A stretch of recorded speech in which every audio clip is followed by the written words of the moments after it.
bizim itibarımız zarar görmesin diye. Ama şunun farkında değildir ki bu illetin bulaşmasında bir de aynı, bin de aynı. Zaten bir olmuşsa binin habercisi oluyor. 2021'de de aynı istatistik söyleniyor.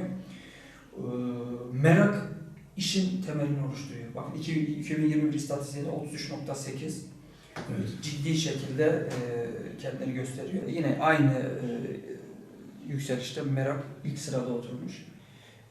Çocuğa meraktan önce bu tür şeylerin olduğunu bilgisini verip aslında bu merak kısmının çocukta giderilmesi gerekiyor. Yani Şurada. Şu yani önceki hali, sonraki hali. yani evrim değiştirme derler ya, onun gibi olmuş. Yani resmen. Yani bu bir de görünen kısmı, bakın ciltteki görünen kısmı. Bir de bunu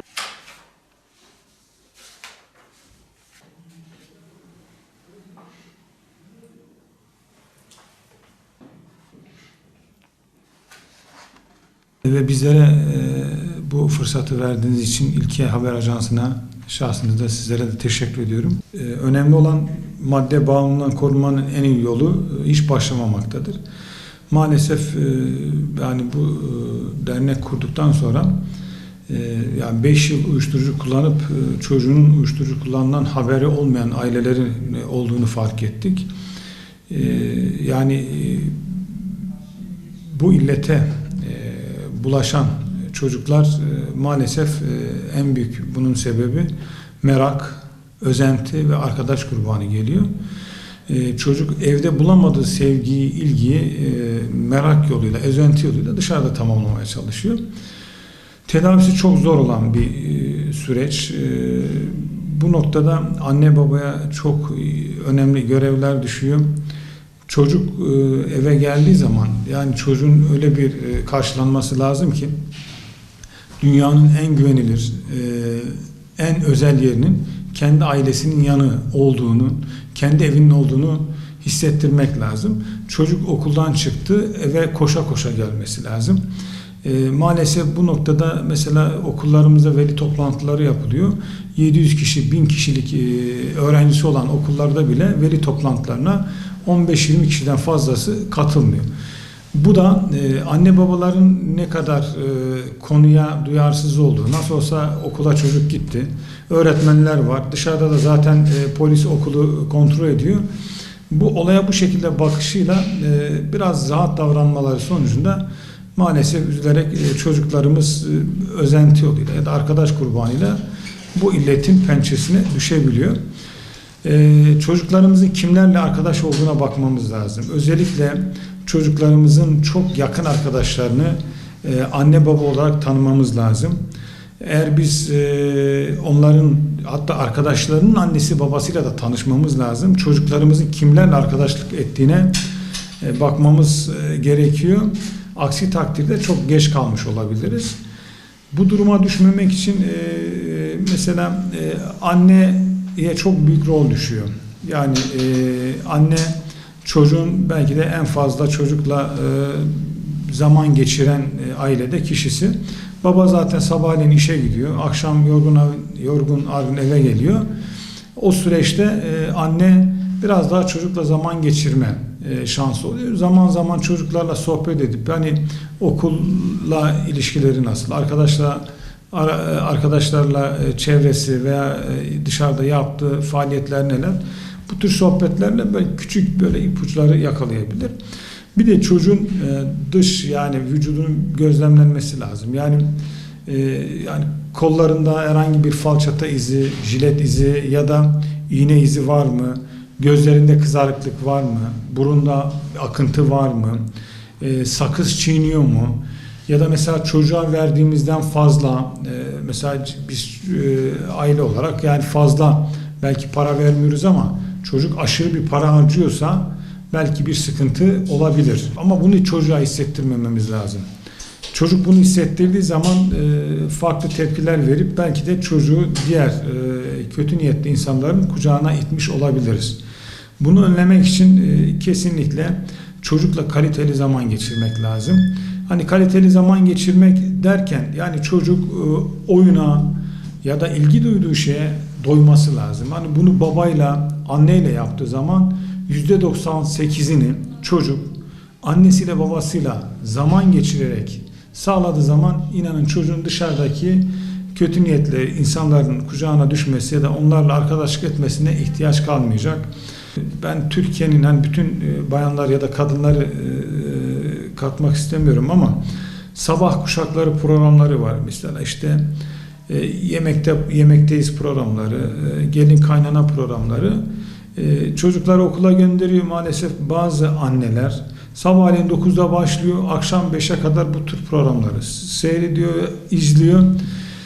Çocuk akşam eve geliyor, okuldan geliyor. İşte anne mutfakta, çocuk annenin yanına geliyor. Anne diyor, ya kızım ya da oğlum şu anda işim var bak görmüyor musun? Yemek hazırlıyorum, birazdan baban gelecek. Baba akşam eve geliyor. Baba zaten işte yorgun, gün boyu çalışmış. Akşam eve geldi baba. Oturdu. Belki de bir yemekte bir araya gelip çocuklarını belki ya 5-10 dakika görüyor ya da görmüyor. Çocuk babaya baba diyor. Oğlum ya şu an yorgunum diyor. Baba haber izledi, yemek yedi. Sonrasında da zaten herkes odasına çekiliyor. Çocuk gözlerinin babasının ve annesinin gözünün içine baka baka baba, anne ben ölüyorum, beni kurtarın. Ama maalesef anne başka bir dünyada, baba başka bir dünyada olduğu için çocukların maalesef bu illetle tanışmak zorunda kalıyor. Bu işin ticaretini yapan insanlar mesela satış gelirlerini çoğaltmak için özellikle çocukları önce alıştırıyorlar. Mesela sigarayla önce başlatıyorlar. Önce sigaraları bedava veriyorlar. Daha sonra sigaranın arasına maddeyi koyuyorlar. Çocuk bir içtikçe böyle daha çok farklı bir tadı geliyor. 1, 2, 3 deyince artık daha fazla vücut bağımlı olunca ya da ihtiyaç duyunca daha fazlasını istiyor. Karşı taraftan yine sigara isteyince bu sefer karşı satıcı yani biraz para getirmen lazım diyor. Çocuk bu sefer o maddeyi ya da o sigarayı bulabilmek için para bulması lazım. Çocuğun parası var mı? Harçlıkları var, parası yoktur. Bu sefer çocuk evden para çalmaya, hırsızlık yapmaya başlıyor ya da farklı yöntemler bulmaya çalışıyor. Bu sefer de çocuk içicilikten hırsızlığı öğreniyor. Hırsızlığı öğrendikten sonra artık bu işin içinde ben bırakabilirim, ben güçlüyüm dese bile artık bırakamaz noktaya geliyor. Belli bir süre sonra artık çocuk yani bu işin içine düşüyor. Bu uyuşturucu satıcılarının kullandığı yöntemlerden bir tanesi de yani kendisine bir madde vermek için kişiden en yakın arkadaşını getirmesini istiyor. Ve düşünün çocuk en yakın, en çok can sevdiği böyle can arkadaşı veya kanka dediği, canım dediği arkadaşına bu teklifi yapıyor.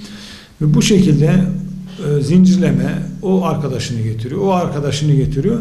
Ve maalesef bu küçük yaşlara kadar da 13, 14, 15 yaşlarına kadar da iniyor. Bunun önlemi yani şimdi Malatya üzerinden konuştuğumuz zaman Malatya polisi narkotik anlamında çok başarılı çalışmalar yapıyor ama geldiğimiz noktada mesela Malatya'da 2 günde bir uyuşturucu operasyonları, madde operasyonlarını basından takip ediyoruz. Belki de Türkiye'de Malatya Emniyet Müdürlüğü şu anda narkotik madde kullanımının yakalamasında il olarak, Emniyet Müdürlüğü olarak en başarılı il diyebiliriz. Yeterli mi? Yeterli değil. Burada anne babalara çok görev düşüyor. Maalesef ilk başlarda bunu hissettiği zaman anne mahalle baskısıyla ayıp olur, işte komşu ne der, akrabalar ne denir diye bu olayı gizlemeye çalışıyor. Aslında bu olayı gizlemeden direktmen sağlık müdürlüğümüzle yani bu konuda mesela Yeşilay'ımız var, çok güzel çalışmaları var. YEDAM var, Yeşilay Destek Merkezi var. Gerekirse polisten bile, narkotik polisinden bile yardım alınabilir. Burada toplum olarak hepimize, annelere, babalara, muhtarlara, imamlara, öğretmenlere hepimize görev düşüyor. Bu eğer buna el atılmazsa, burada polisle beraber çalışılmazsa yarın bir gün gençliğimiz elden giderse bizim en büyük sermayemiz ailemiz, sonra da gençliğimiz. Bunun için sorumluluk hepimize düşüyor. Şu anki gençler internet, cep telefonu, sosyal medya, kendilerini mutlu eden, yani anlık mesela normal bir arkadaş seçmek yerine Face'ten binlerce arkadaş, 15-25 yaş arasındaki gençler farklı hedefler, farklı dünyalar peşinde. Zaten şu anda mesela burada böyle elimizde bir resim var mesela. Uyuşturucu kullanan, bunu özellikle yabancı basından aldık. Çünkü Türkiye'deki fotoğrafları kullanmamız belki sakıncalı olabilir. Mahkeme aşamasına gelebilir diye. Yani şurada net görülebiliyor. Kişinin önceki hali ve sonraki hali. Arada baktığınız zaman belki 30 yaş ya da 2 kat yaş farkı var. Bu sadece dışarıda görünen vücutta meydana gelen değişiklikler. Kişinin içinde nasıl bir yara açmıştır, onu ben düşünemiyorum. Bu konuda maalesef bağımlı annelerimizden de ben söz etmek istiyorum. Bağımlı evladı olan ya da çocuğu olan anneler, inanın gözleri çok yaşlı. Artık yani çocuğunun nerede, ne zaman, nasıl bir ölüm haberi alacağını hep düşünüyor. Belki de bazı annelerimiz dua ediyor. Çocuğumun tek parça, Allah'ım bana öldüğünü göster ya da cezaevine girdiğini göster. Düşünebiliyor musunuz? Hiçbir anne baba çocuğunun, evladının ölmesini ister mi? Ama maalesef bazen öyle bir noktaya geliyor ki madde kullanan aileler, anne babaların çocuklarının yani kendi doğal yollarıyla vefat etmesini ya da cezaevine girmesini istiyor. En azından cezaevinde adresi olur. Artık madde kullanan insan belli bir noktadan sonra beyni sağlıklı düşünemiyor. O maddeyi bulabilmek için annesine zarar verebilir, babasına zarar verebilir ve bıçak ya da farklı aletler kullanabilir, kendine zarar verebilir. Sağlıklı düşünemiyor. Beyin bir noktadan sonra bitiyor. Yani bu noktada ben o ailelerimize de seslenmek istiyorum. Lütfen çocuklarınıza ne olursa olsun, yani anne baba kucağını açması lazım. Tabii bununla ilgili mesela amatemlerimiz var. Malatya'da İnönü Üniversitesi'nde bu bölüm var. İstanbul, Bolu, Elazığ. Burada güzel çalışmalar var. En azından buralara müracaat ederek ya da Alo 191 hattını arayarak buralardan randevu alarak buralarda tedaviye başlanabilir. Yani 4-6 yaş çok önemli. Mesela ben bu noktada Diyanetimizin 4-6 yaş çocuklarına Kur'an eğitimi vermesi, ahlaki eğitim vermesi, bu çok çok önemli. Zaten 4-6 yaş arasında çocuğun öğrendiği her şey 70 yaşına kadar o çocuğun bütün gençlik hayatını, yaşlık hayatını etkiliyor ve bir çocuk, hani atasözü vardır, 7'sinde neyse 70'inde de odur. Yabancı bir yazar bana 6 yaşına kadar çocuklarınızı verin, istediğiniz ne istiyorsanız, iyi bir insan istiyorsanız iyi bir insan yetiştireyim, kötü bir insan istiyorsanız o çocuğu o şekilde size yetiştirip teslim edeyim diye bir sözü var. Burada Milli Eğitim Müdürlüğü ya da Milli Eğitim Bakanlığımıza şöyle bir teklifte bulunmak istiyorum. Çocuklarımızın karnelerine not veriliyor, işte 100 puan üzerinden veriliyor. Onun bir %10'luk kısmını anne babalara puan olarak verseler, annesi babası okula gelen, her ay düzenli gelen öğrencinin %10 notunu anne babanın okulla öğrenci arasındaki, veli ile öğretmen arasındaki ilişkisi etkilese. Sırf belki de o puanda kalmış olsa bazı anne babalar çocuklarını okulda ziyaret edecekler. Çocuk okulda annesini babasını geldiğini gördüğü zaman kendini daha güvende hissedecek. Öğretmenlerine karşı saygısı, sevgisi daha farklı olacak. Ve çocuğu bu yolla, ziyaretle hem ders oranındaki başarısı artacak, hem yanlış yollara sapma azalacak. Bu çok önemli. Yani faaliyete geçer mi, harekete geçer mi onu bilmiyorum ama anne babanın çocukla diyaloğunun kopmaması lazım. Rehber öğretmenleri var. Yani bütün resmi kurumlar üzerine düşeni yapıyor ama burada en büyük yükümlülük bence %80, %90 anne babaya düşüyor.